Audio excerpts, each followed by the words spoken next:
வாழிய செந்தமிழ் வாழ்க நற்றமிழர் வாழிய பாரத மணித்திருநாடு. பாரத மணித்திருநாடு நேரில் அனைவருக்கும் வணக்கம். நாம் அந்த நாளில் இன்று என்ற தலைப்பிலே கடந்த காலங்களில் இதே நாளில் என்னென்ன நிகழ்வுகள் நடந்தன என்று ஆசை போட்டுக் கொண்டிருக்கிறோம். அந்த வரிசையிலே இன்று ஆகஸ்ட் 14.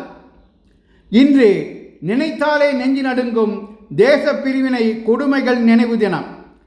பார்ட்டிஷன் ஹாரர்ஸ் ரிமெம்பரன்ஸ் டே.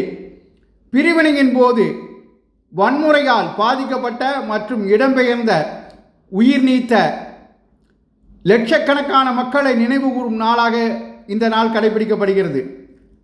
1947 இந்தியா பாகிஸ்தான் பிரிவினையின் போது இடம்பெயர்ந்த மக்களின் துயரங்களையும் இன்னல்களையும் உயிர் தியாகங்களையும் நினைவுகூரும் வகையில் 2021 பிரதமர் நரேந்திர மோடியால் இத்தினம் அறிவிக்கப்பட்டது.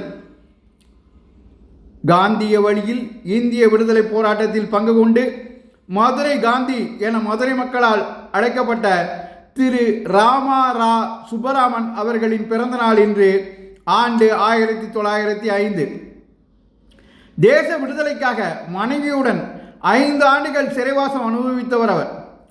தனது 100 ஏக்கர் நிலங்களை பூமிதான இயக்கத்தில் வினோபாபாவின் பூமிதான இயக்கத்தில் ஏழை எளிய மக்களுக்கு வழங்கியவர்.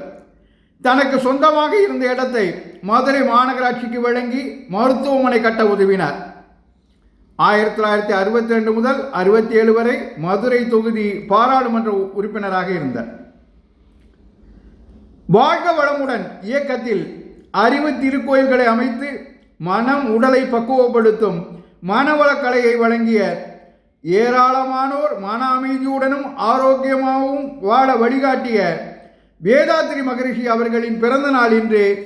ஆண்டு 1911. இல்லஸ்ட்ரேட்டட் வீக்லி ஆசிரியராக இருந்த பாரதத்தின் குறிப்பிடத்தக்க பத்திரிகையாளர் திரு குல்தீப் நய்யார் அவர்களின் பிறந்த நாள் இன்று. ஆண்டு 1923. 1997 முதல் 2003 வரை இவர் மாநிலங்களவை உறுப்பினராக இருந்தார். பிரபல பின்னணி பாடகி சுனிதி சௌகான் பிறந்த நாள் இன்று. ஆண்டு 1983. பிரபல பாலிவுட் நடிகர் ஷம்மி கபூர் அவர்களின் நினைவு நாள் இன்று. ஆண்டு 2011.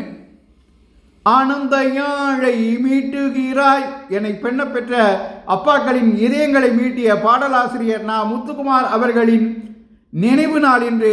ஆண்டு 2016. இவர் 2 முறை தேசிய விருது பெற்றார், 2 முறை பிலிம்பேர் விருது பெற்றார், 1 முறை தமிழக அரசின் விருது பெற்று கௌரவிக்கப்பட்டார்.